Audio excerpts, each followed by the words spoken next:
Hey everybody, this is Carl Stewart, Global Brand Director here at Crystal Dynamics, working on the Tomb Raider franchise. Today we're going to do a short video blog, podcast, blog? What do we call them nowadays? A vlog? Pog, I think is what it's called. A pog. So today we're going to go through the making of the GameInformer cover and how we came to this phenomenal sort of image of Lara's face in the January issue. So today I have Brennock Adams with me. Say hello, Bren. Heyo. Bren is the concept artist who worked on pretty much 90% of everything you see from the initial concept all the way through to the final files that we delivered.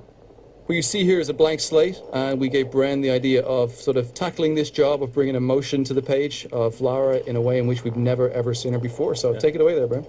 Yeah, so basically in this first phase what we're trying to do is get a quick black and white sketch down just to give them an idea of what we were thinking and kind of what they were talking about, which is trying to portray the emotion through just a crisp, clean shot of her.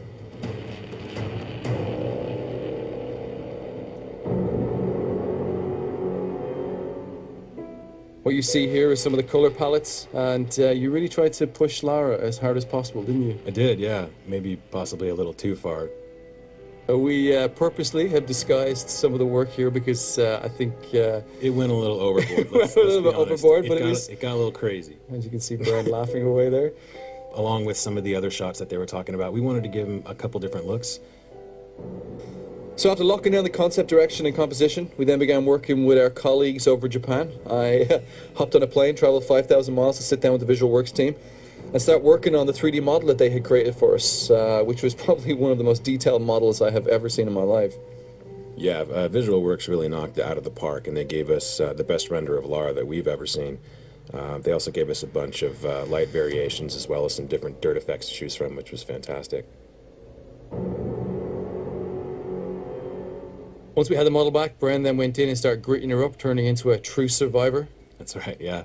Yeah, when we got this back, we were pretty amazed at what we saw. They really did a great job lighting her. So it was really about the whole fun part, which is putting dirt and blood and crud all over her.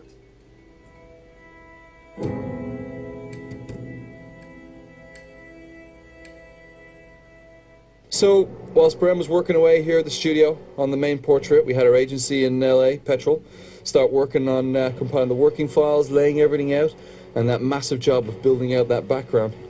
We decided that the best way to portray Lara in this first render was to put her in the place where she begins the game, which is washed up on a deserted beach. To create the background, we used a large combination of in-game stuff as well as some pre-rendered assets, and the guys blended it all together to create this nice setting for this iconic image. So once the background was finished, we then began the fun job of adding all the final touches and getting the final working files ready.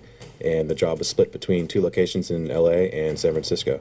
Bren literally did not leave his desk for a straight 48 hours. And if you notice that bottle of tequila on his desk, it got less and less as the day progressed. Essential. So after all the hard work, we then managed to marry all those files together and create what you see as the January cover of GameInformer. It was a real honor to work on this first ever image of our new Lara, and I hope you enjoyed it.